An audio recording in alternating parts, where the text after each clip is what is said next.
et bienvenue sur ce nouveau vlog. Alors aujourd'hui on est lundi 27 février.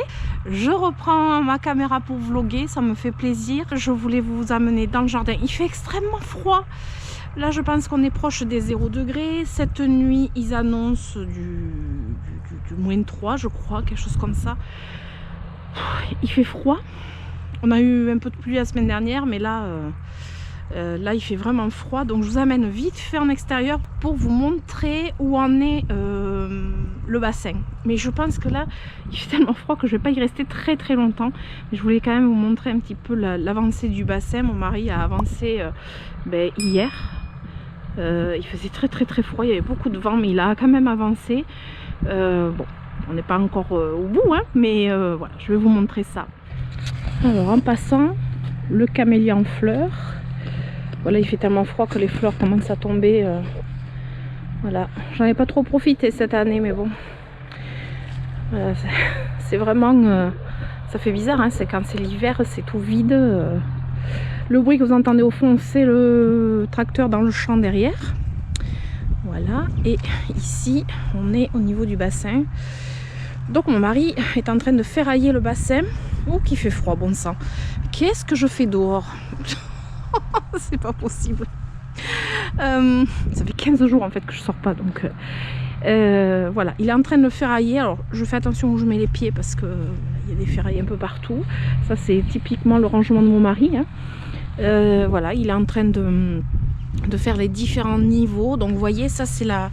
Alors, je sais plus comment ça s'appelle, je vous le mettrai en dessous. C'est ce qu'il utilise pour donner la forme, pour après venir bétonner. C'est ce qui va donner la forme et c'est ce qu'il a utilisé en fait pour faire mes tuteurs, mes gros tuteurs des philodendrons et du Monstera dubia. Mais bon, c'est dire qu'il a avancé avec le froid glacial quand même. Donc voilà, je voulais vous montrer un petit peu où ça en était. Sinon ici, oh, punaise qu'il fait froid. Ça fait tout vide. Oh, ça fait longtemps que je suis pas venue dehors. Et alors j'ai vu par là. Vous voyez, j'avais taillé mes acanthes il n'y a pas longtemps, j'avais bien fait, ils repoussent bien. Il fait vraiment très froid. Là j'ai mes tulipes. J'ai les tulipes qui sortent, mais le problème c'est qu'elles sortent, la fleur elle sort au ras du sol. C'est-à-dire qu'elles n'ont pas poussé beaucoup, et là j'ai quand même les fleurs là. Donc là j'ai des crocus jaunes aussi. Là j'ai l'hortensia qui repousse au pied là, qui repousse même en haut, mais voilà. Bon, il fait très froid, je ne vais pas rester dehors. Les œufs chers, tout va bien. Voilà, malgré le froid, tout va bien. J'avoue que là je ne vais pas y rester. Le rideau est fermé, la serre reste fermée, il fait vraiment trop froid. Alors, attendez, je vous amène dans la serre parce que j'ai eu une petite cata. Je m'en suis aperçue en y allant hier. J'ai mon gros épiphyllum, je rentre pas plus, hein. Mon très gros épiphyllum, vous voyez, qui est tombé en fait. Les attaches, je rentre pas plus parce qu'il est à l'entrée. Les attaches qui le suspendent ont cassé. Donc mon épiphyllum est tombé et j'ai des morceaux d'épiphyllum posés là-bas. Bon, je vous montrerai ça un peu mieux, mais là il fait beaucoup trop froid, donc je vais rentrer au chaud. Mais voilà, ça c'est le genre de truc qui peut arriver, mais que c'est comme ça. Bon, sinon, on fera le tour très prochainement. Allez, je referme pour garder la chaleur. Oh, je vois que mon petit sédum là, il a pris des jolies couleurs. Ouais. Bon, c'est catastrophique. Ça se voit que je m'occupe vraiment de rien en ce moment. Il y a beaucoup de choses à s'occuper là. C'est horrible. Je vous montre, mais c'est horrible. C'est le désastre. Vous imaginez qu'au milieu de tout ça, j'ai de la repousse. C'est laquelle? Mince, j'ai plus le nom. Une misère qui repousse. Oh purée, qu'est-ce que c'est résilient, voilà. Mais bon, tout ça, ça sera nettoyé très prochainement. On voit mes 2 carpe-koi là. Ouais. Pourtant, il fait pas chaud, hein. Elles sont en surface. Avant de rentrer, je voulais vous montrer, pendant les 15 jours de convalescence, j'ai fait J'ai fait pas mal de tricot et je me suis fait une deuxième écharpe. Il faudra que je vous montre un petit peu la première une fois finie. Et là, je me suis fait une deuxième écharpe et je suis en train de m'en faire une troisième. Il faudra que je vous montre ça pendant le vlog. Hyper chaude, hyper confortable. Je suis très contente. Voilà, j'ai pendant 15 jours, j'ai tricoté beaucoup.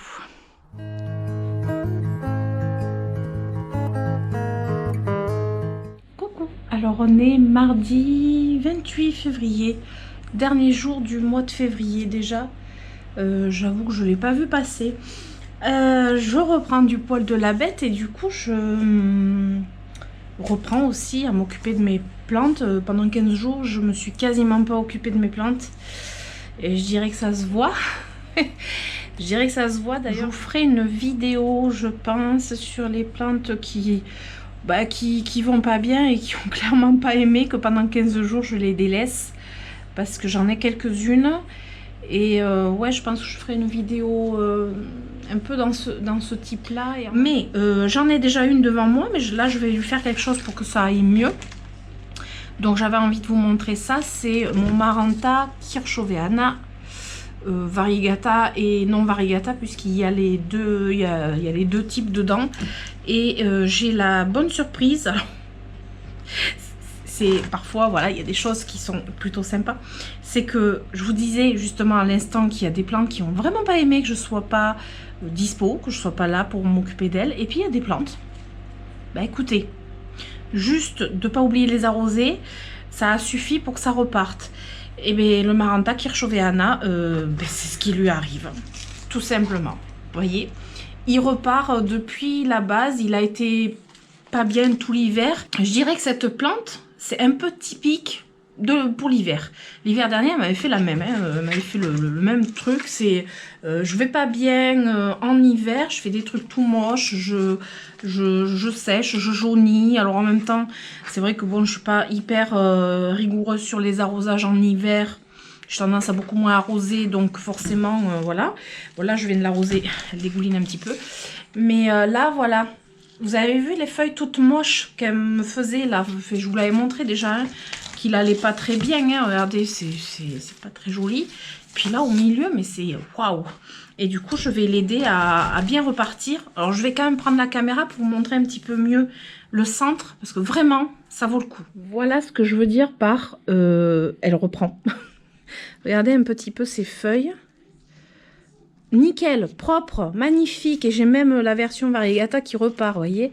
Ça, c'est la version variegata avec ses petites variégations sympathiques.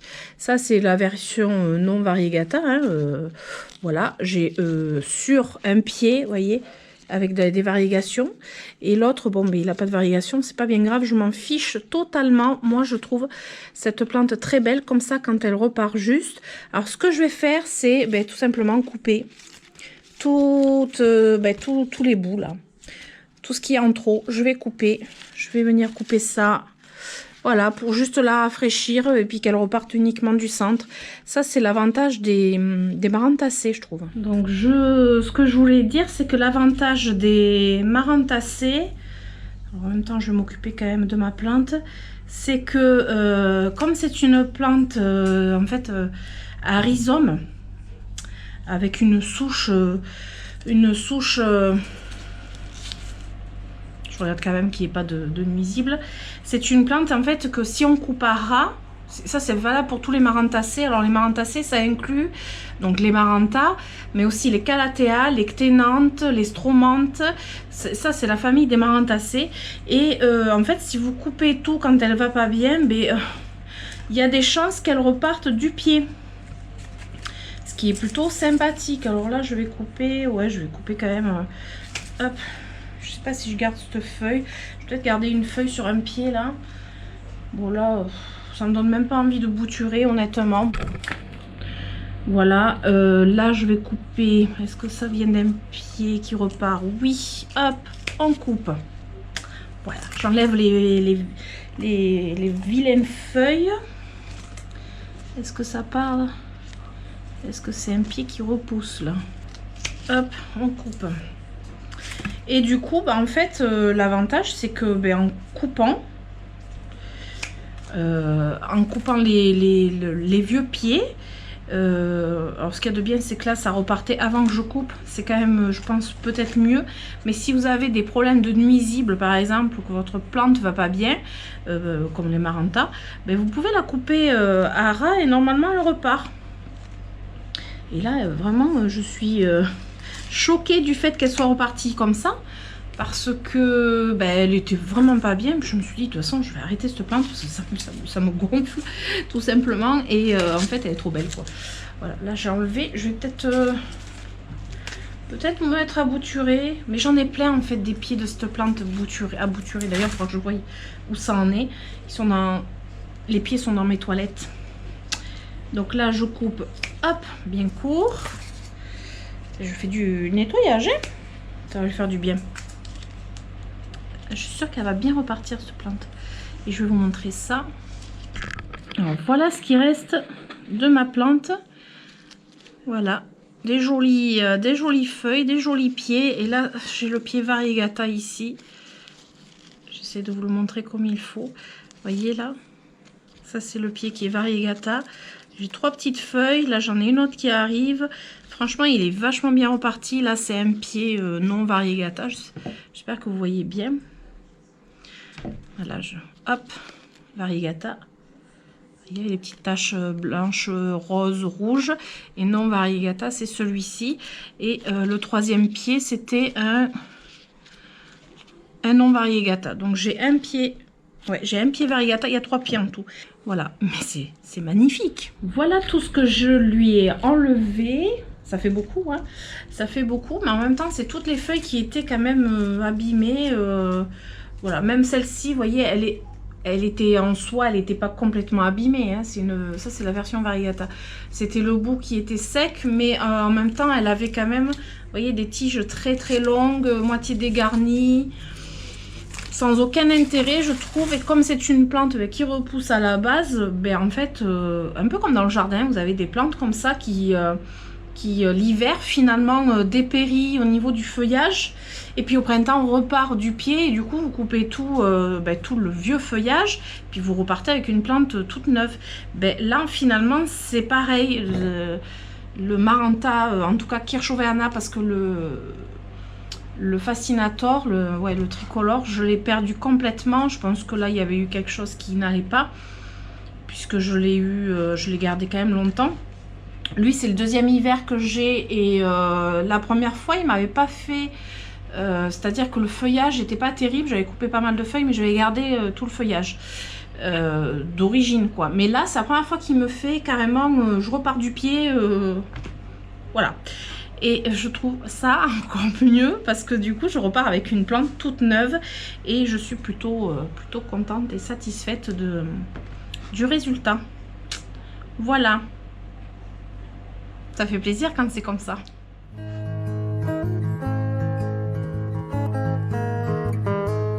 Coucou, alors on est vendredi 3 mars déjà, ça passe trop vite.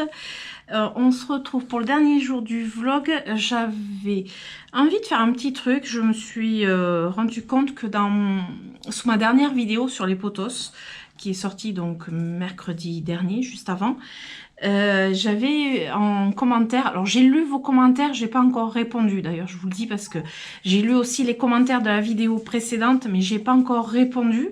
Et sous la dernière vidéo sur mon petit plan de tour sur les pothos et mon bouturage, etc., j'avais quelques questions, et je me suis dit pourquoi pas y répondre directement en faisant une réponse d'ensemble. J'en avais quelques-unes. Alors c'est pas du tout une FAQ, hein, c'est vraiment répondre à quelques questions qui peut éventuellement voilà, éclairer sur certains trucs. Et j'aime bien répondre aux questions, et c'est vrai que autant en faire profiter un peu tout le monde. Et du coup je me suis noté, donc je me suis noté ça aussi. Et après, non, avant même, je vais vous montrer vite fait ce que j'ai fait pendant mes 15 jours de convalescence, parce que vraiment très clairement j'ai rien pu faire vraiment. Alors entretien plante, on va dire, je suis proche du 0. Et entretien jardin, alors là, je suis en dessous du 0, parce que je pouvais même pas aller en extérieur. Mais par contre, vu que quand on est obligé de se reposer et de pas bouger, il faut s'occuper quand même. Enfin, moi, je trouve ça... voilà, il faut que je m'occupe. Et du coup, j'avais commencé des tricots. Donc, je vous avais montré, entre autres, le début de cette écharpe, que j'ai fini depuis. Elle est très longue. Donc c'est l'écharpe nuage, je vous mettrai quand même encore, parce qu'il y a des personnes qui aiment le tricot, et il y en a plus que je pensais. C'est l'écharpe nuage, je vous mettrai le lien de la vidéo que j'ai vue pour faire cette écharpe. Et c'est le compte Lydia Crochet, Tricot Crochet ou Crochet Tricot qui fait ça. Du coup, j'avais fait cette première écharpe, qui est relativement longue, que je trouve ça génial, parce qu'elle est très chaude. Donc ça j'adore, voilà, je la mets comme ça. Voilà, celle-ci, elle est comme ça. Hop, voilà, elle est très claire. Alors celle-là, je l'ai finie.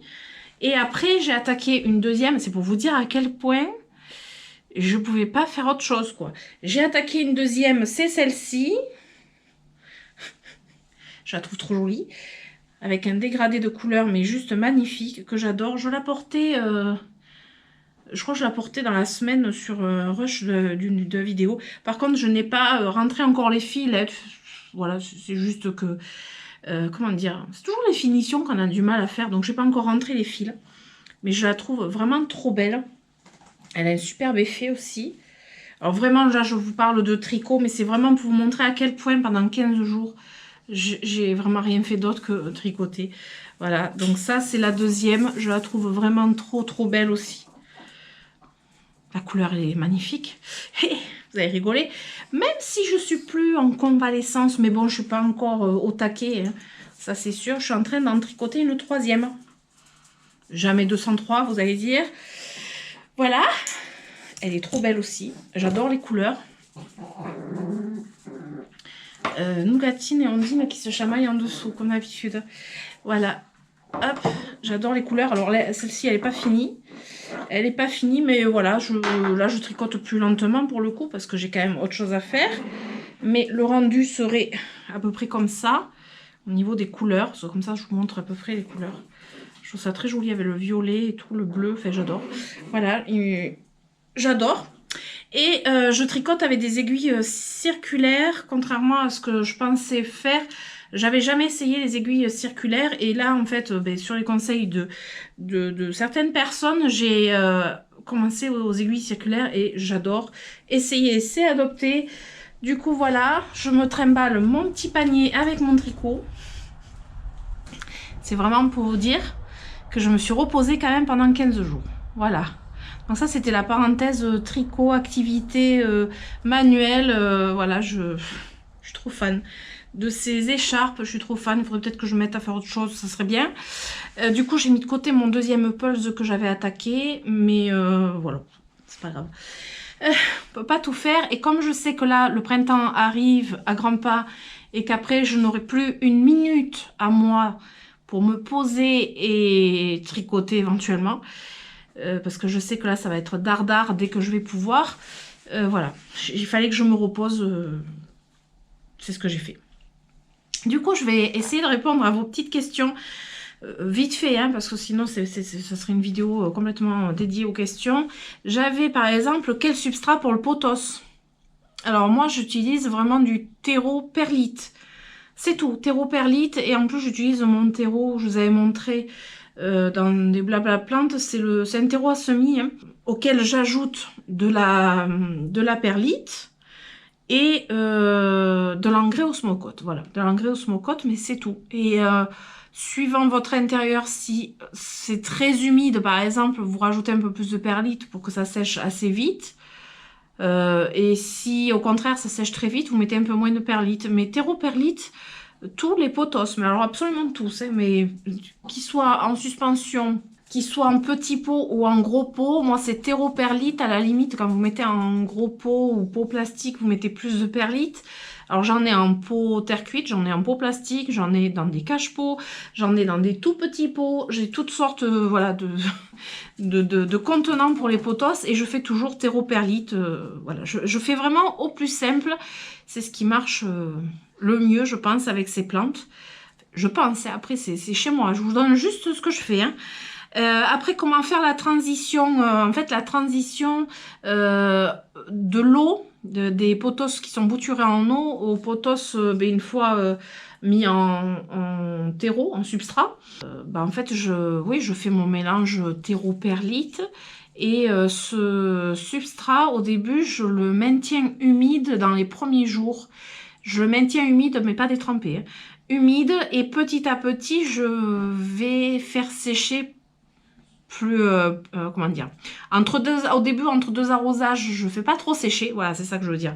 Je fais pas trop sécher, en fait, j'évite même de faire sécher au moins, ouais, les premiers jours, quoi. C'est-à-dire que je vais réarroser avant que ce soit complètement sec. Et après, petit à petit, j'assèche un peu plus la plante régulièrement. Et vraiment, je fais comme ça et ça passe très bien. J'ai jamais eu de perte avec les... Mais alors vraiment, honnêtement... J'ai jamais eu de perte avec les potos. Ah, si, un céboublou... Mais non, c'était un... Oui, c'était une bouture que j'avais reçue, que j'ai perdue. Par contre, voilà, après, ça se passe des fois mal. Mais sinon, en termes de potos, j'en ai jamais perdu, que ce soit au niveau de la transition, du bouturage. C'est vrai que, voilà, pour moi, je trouve que c'est la plante la plus simple. Après, on me demande aussi, les potos argentés, si on peut les vaporiser. Alors moi, je vaporise pas mes plantes, mais je dirais que c'est pas parce que c'est... Enfin, je pense, logique. Pour moi, c'est logique, mais c'est pas parce que c'est un feuillage différent. En fait, les potos argentés, c'est pas non plus un potos qui est très velouté. Le vaporiser, ça va pas lui nuire. Comme à toutes les plantes, c'est la même chose. Sauf si vous le faites trop souvent. Et que ça sèche pas beaucoup, enfin que ça sèche mal entre deux. C'est ce qui peut apporter en fait tout un tas de problèmes type fongique, du champignon, mais ça c'est valable pour toutes les plantes. Et sinon, vaporiser un potos argenté, donc un Scindapsus, pour moi il n'y a pas de contre-indication, je pense pas. Vous pouvez le doucher, après tout dans la nature, il se prend bien la pluie. Donc voilà, après il faut, de toute façon, en termes de douchage et de vaporisation sur le feuillage, il ne faut pas non plus en abuser. Il faut se dire que quand vous douchez ou vous vaporisez votre plante, il faut que ça sèche entre temps. Il ne faut pas que ça reste toujours humide. C'est le fait que ça reste toujours humide qui favorise l'arrivée des champignons et donc du fongique. Donc voilà, enfin, après je le fais pas, moi je vaporise pas, je douche pas mes plantes. Ah oui, comment faire reverser un potos? Quand je vous disais que j'avais des potos reversés, alors entre autres c'est le Marble Queen et le Golden qui reversent très facilement. Il suffit qu'il manque vraiment de lumière. Alors moi j'avais par exemple sur mon meuble en bois qui est derrière, il faut que je pense à vous le montrer quand j'en parle, mais des fois j'oublie. J'avais une liane d'un potos Marble Queen qui était passée, je vous assure, qui était passée derrière le meuble. Alors je sais pas pourquoi elle avait eu l'idée de passer derrière le meuble. Elle était devenue toute verte.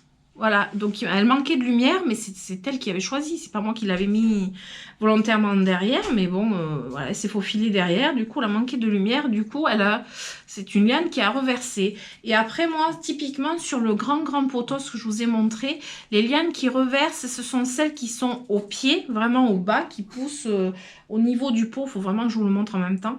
Au niveau du pot, ce sont des lianes qui reversent facilement parce que a priori, elles manquent quand même de lumière par rapport au reste, puisqu'elles sont cachées de la lumière finalement. Mais c'est elles, à nouveau, je vous le dis, c'est elles qui cherchent à passer par là.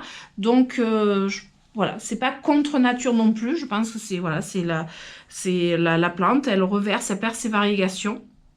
Oui, parce que reverser, ça veut dire perdre ses variegations. Alors après, j'avais la question, c'est quoi l'engrais foliaire? Alors l'engrais foliaire, l'engrais déjà ça permet de pallier aux carences nutritives. Voilà, c'est l'alimentation de la plante. Déjà voilà, l'engrais c'est ça. Et du coup il y a plusieurs façons d'utiliser l'engrais. Donc il y a l'engrais liquide, l'engrais comme l'osmocote, en petits granulés qui se dissout au fur et à mesure des arrosages. Et vous avez l'engrais foliaire. L'engrais foliaire, c'est ce que j'utilise en vaporisation. Je vous l'ai montré quand j'ai parlé des orchidées. Je vous remontrerai à l'écran. C'est un petit engrais. Alors moi, je l'achète tout prêt, mais on peut se le fabriquer. C'est un engrais qu'on peut se faire avec de l'engrais liquide. Normalement, vous pouvez avoir... derrière certains engrais, vous avez les dosages pour l'utilisation foliaire, c'est-à-dire en vaporisation sur les feuilles. C'est pas le même dosage que quand on met directement dans les racines foliaires. Alors l'engrais foliaire, c'est de l'engrais du coup qui rentre par les feuilles plutôt que par les racines. Et ça rentre grâce aux stomates des feuilles. Donc vous allez le trouver dessus et dessous les feuilles. C'est pour ça que je dis toujours... Quand vous vaporisez votre engrais, c'est dessus et dessous les feuilles.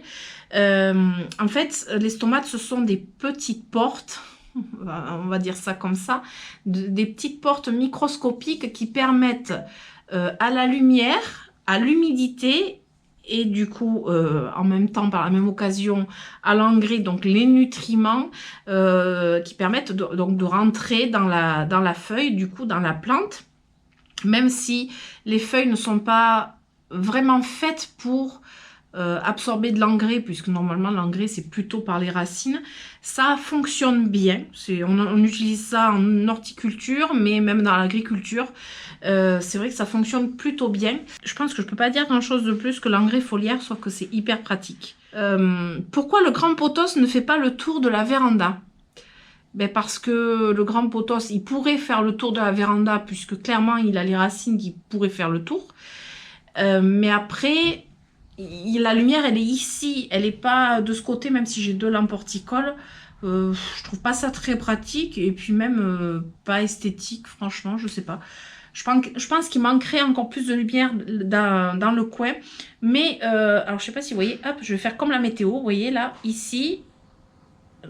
ouais, c'est bien, j'arrive à faire la météo. Vous voyez, là, je l'ai fait revenir dans ce sens-là, mais après, je vais le faire repartir à nouveau vers là, parce que, ben, dans le fond, voilà, de ce côté-ci, il n'y a pas assez de lumière pour mon pothos, je pense pas qu'il soit bien. Puis après, j'ai pas envie d'avoir du pothos accroché partout, parce que là, il est en fait sur un câble en acier. Et j'ai pas le câble en acier qui fait tout le tour, parce que ici j'ai pas de câble en acier. Ici j'en ai, mais bon après voilà. Non, je me verrai pas avec le pothos qui ferait tout le tour. Voilà. Après, pourquoi pas une vidéo sur l'engrais, les avantages, les défauts, les qualités. Je vous ai fait déjà des vidéos où où je parle de l'engrais, des arrosages. Je vous mettrai dans le descriptif mais les liens de ces vidéos, parce que j'en ai parlé plusieurs fois. Donc, et enfin, la dernière question, c'est où est-ce que j'achète mes pothos? Alors après, tout va dépendre des pothos.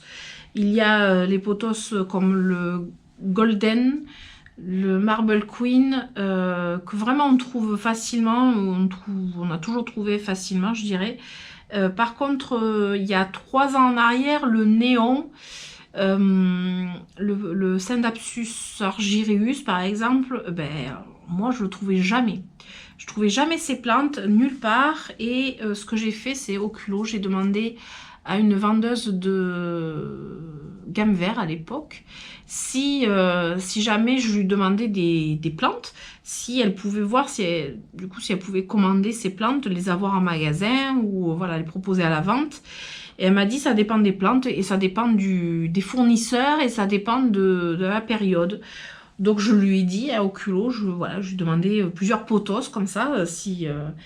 Et là sur le coup elle pouvait pas en avoir, et c'est après, elle m'a recontacté un peu plus tard, je sais plus combien de temps après, elle m'a dit voilà, je peux avoir du pothos néon et l'argyreus, et je crois que c'était tout à l'époque.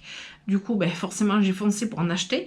Et c'était pas très cher du tout. Après, j'ai vu, depuis quelques temps, il y a le Enjoy et le Manjula. Le Global Green est arrivé il n'y a pas très longtemps. Après, pour la plupart des pothos, ben, je dirais en jardinerie, mais il faut être super patient. Parce que vraiment, pour certains, même le néon, il a fallu vraiment que je sois patiente. L'Exotica, je l'ai trouvé en jardinerie aussi. Après, les Scindapsus vraiment plus précis, on va dire, c'est plus, là je pense qu'il faut se tourner un peu plus vers des particuliers. Il y a par exemple un site sur Facebook, je crois, c'est Troctaplante, suivant les régions. Il y a Troctaplante à Bordeaux, enfin un peu partout. Et en fait, ce sont des particuliers qui échangent des plantes ou des boutures et tout ça. Et puis là, je pense que vous pouvez trouver certaines variétés de pothos à l'échange ou à acheter peut-être. Voilà, il y a des particuliers, ça va être aussi sur le Bon Coin. Il y a des personnes qui cherchent comme ça. Alors moi j'ai eu de la chance parce que j'ai du coup une très bonne amie qui est Digital in Bolton, qui m'a offert beaucoup de boutures de différents pothos. À l'époque où elle avait beaucoup de sortes de pothos, elle a liquidé sa collection. Et du coup, c'est comme ça que j'ai pu avoir certaines variétés de pothos qu'on ne trouve pas non plus beaucoup. Le Shangri-La, par exemple, je sais que des fois, il se trouve, et des fois, il se trouve pas. Moi, je ne l'ai jamais vu directement en jardinerie. Lequel il y a des fois... Le Cebu Blue, des fois, on le trouve aussi en jardinerie. Mais en fait, je crois que c'est une affaire de patience. Et parfois, ben, quand vous allez, je sais pas, si vous allez en vacances quelque part dans une grande ville, peut-être essayer d'aller en jardinerie. Et dans certaines grandes jardineries, on trouve peut-être plus facilement certaines variétés. Mais c'est vrai que c'est petit à petit, ça fait longtemps que je cumule. Du coup, c'est vraiment, c'est pas du jour au lendemain que j'ai eu tous ces pothos. Sinon, il y a aussi les e-shops. Tout ce qui est boutique en ligne, vous allez pouvoir trouver des variétés de pothos. Je suis pas très fan, enfin j'aime pas commander les plantes et je n'aime pas envoyer les plantes. Ça c'est sûr, voilà, je n'aime pas passer par des envois de plantes. Mais parfois ça peut, voilà, ça peut arriver. Ça m'est arrivé de commander des Hoya l'année dernière, de certains types d'Hoya justement que je trouvais pas et qu'on ne trouve pas en jardinerie. Vraiment quand c'est une plante que vous ne trouverez pas, voilà, il y a aussi les shops de plantes. Et sinon voilà, moi je vois que ça. Voilà. Bon, ben, j'ai fait le tour des petites questions que j'avais sous ma dernière vidéo. Alors c'est vrai que j'en avais quelques-unes, je me suis dit pourquoi pas faire un petit bout de vidéo là-dessus. Et comme j'ai pas trop filmé dans mon vlog cette semaine... Ah, mais je sais!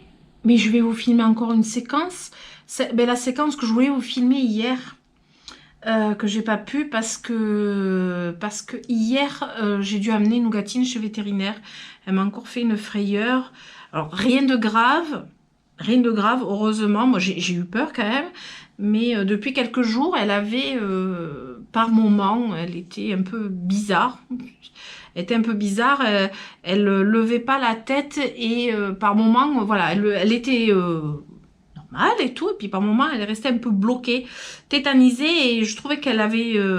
alors c'est une chienne qui ne couine pas, qui franchement, elle couine jamais. Je crois qu'il faut vraiment lui marcher dessus pour qu'elle couine. Et c'est vrai que elle a un comportement qui quand à force, au bout de certains temps que je l'ai, je vois que quand elle a mal, et là je trouvais qu'elle avait mal par moment, du coup je l'ai amenée chez vétérinaire, et il se trouve qu'en fait elle avait... elle a dû faire un faux mouvement ce week-end et elle est bloquée au niveau des cervicales. Elle doit avoir quelque chose de pincé et voilà, elle est bloquée, elle doit avoir sacrément mal par moment. C'est un peu comme nous, un torticolis ou vous savez, quand on fait un faux mouvement, on se pince un nerf.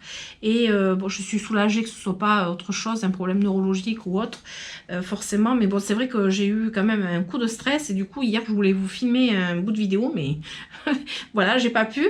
Et je préférais quand même amener ma petite chienne chez vétérinaire et être rassurée. Et mademoiselle Nougatine va faire une séance d'ostéopathie dans 10 jours, une fois que les anti-inflammatoires auront fait effet et qu'elle sera un peu plus reposée et détendue. Et voilà, elle ira chez l'ostéopathe. Voilà. Donc, je vais vous faire un petit bout de vidéo là. J'ai un truc à faire. Je vais vous montrer et comme ça, on termine le vlog là-dessus. Et j'ai pas filmé beaucoup dans la semaine. Et je pense que j'ai beaucoup blablaté. Alors on se retrouve dans la cuisine. En fait je vais finir ce vlog ici. Je vais vous montrer pourquoi je voulais absolument filmer ce morceau de vidéo. Je voulais le faire hier mais voilà, des circonstances ont fait que j'ai pas pu filmer.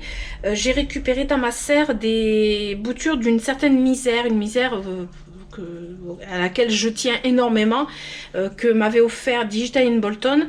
Et en plus c'est une misère rarissime à trouver. Et quand j'ai aperçu, parce qu'en fait je suis allée vite fait dans la serre furtivement, puisque je vous ai montré il y a l'épiphyllum qui me gênait pour rentrer. Et donc mon mari s'est occupé de l'épiphyllum, il faudra que je vous montre ça dans le prochain vlog. Donc j'ai pu aller furtivement chercher, quand j'ai vu l'état de mes boutures de misère, parce que vous savez que j'en ai fait beaucoup hein, à l'automne, j'ai fait beaucoup de boutures pour justement me sauver des pieds, pour renouveler mes pieds pour le printemps. Et là la misère quadricolore, comment vous dire, la quadricolore qu'il ne faut surtout pas perdre, et qui est trop belle, et qui, voilà, voyez, voilà, j'ai la tête là, elle est trop belle cette misère, faut que je la montre comme il faut. Alors là elle a très soif, hein, puisque les feuilles commencent à se recroqueviller.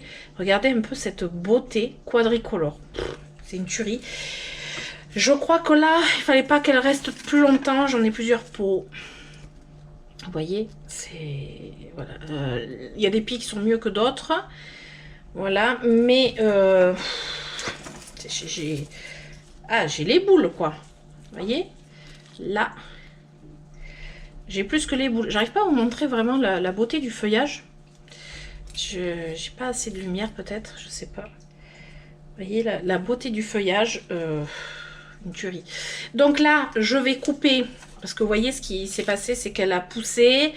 Et puis, ben là, voilà, par manque d'arrosage, elle a séché. Là, en fait, j'ai plus rien qui la raccorde au substrat, hein, de toute façon. Donc, j'ai pas le choix de la couper. Je vais, dans un premier temps, mettre en eau, parce que là, c'est un peu urgent. Et puis après, dans un second temps, je vais la bouturer en substrat et la garder au chaud pour la bouturer. Parce que sinon, je vais me la perdre définitivement. Donc, voilà, je vais couper tous les morceaux que je peux récupérer et je vais me les mettre en substrat. Ah, j'ai les boules, mais vous savez, avoir les boules à ce point, je vais mettre toutes les chances de mon côté pour la bouturer, parce que ouais, vous savez, quand quelqu'un vous envoie, une personne que vous adorez et qui vous envoie une plante parce que justement elle sait que vous allez en prendre soin et que voilà, c'est une plante en plus pas facile à trouver et que vous vous loupez là en fait, vous avez failli la perdre. Vous voyez le moment de stress, ben là c'est mon stress quoi. Du coup je vais ouais, je vais la bouturer. Heureusement que je l'ai récupérée. Alors j'avoue que j'en ai d'autres hein, qu'il va falloir que j'aille récupérer, mais celle-ci c'était ma priorité, tout simplement. Et après ce week-end on va essayer de rattraper les choses, mais j'ai énormément de choses à faire ce week-end. Entre autres, je voudrais commencer à m'occuper de ma serre. Et du coup de filmer, ça va être costaud, sachant que mon mari va avancer aussi dans le bassin, donc on espère qu'il fera pas trop mauvais. Et puis voilà, et vous savez ce que je vais faire, je vais quand même garder les pieds. On sait jamais, je vais quand même garder les pieds. Je vais garder les pieds. Parce que bon, si ça fonctionne, si jamais ça repousse du pied, puisque les misères souvent poussent du pied aussi. Je me dis pourquoi pas, de toute façon j'ai rien à perdre en gardant les pieds. Voilà, hop. Et de 1. Et voilà, il n'y a plus rien. Si, il y a un petit bout à récupérer là. Je récupère tout. Là. Alors j'ai trouvé un autre petit contenant. Je sais pas du tout si ça va être assez grand. Mais...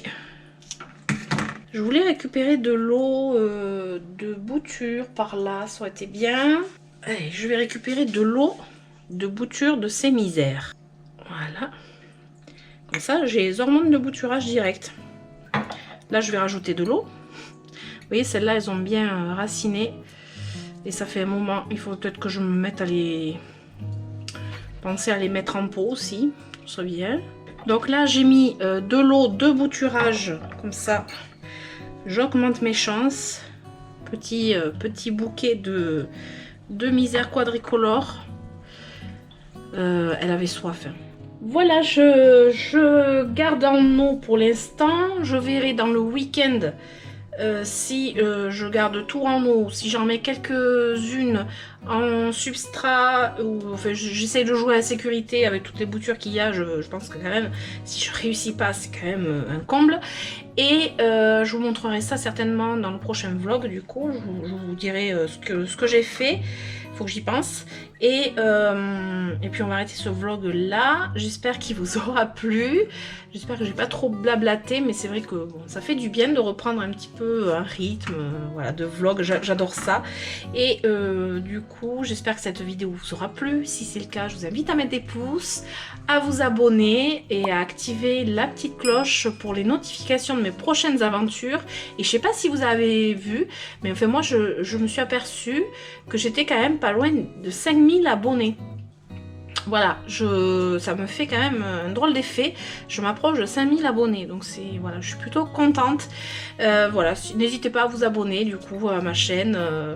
Et puis sinon, mais, je vous donne rendez-vous tous les mercredis et les samedis à 18 h. Et en attendant, je vous fais d'énormes bisous et je vous dis à très bientôt. Ciao ciao.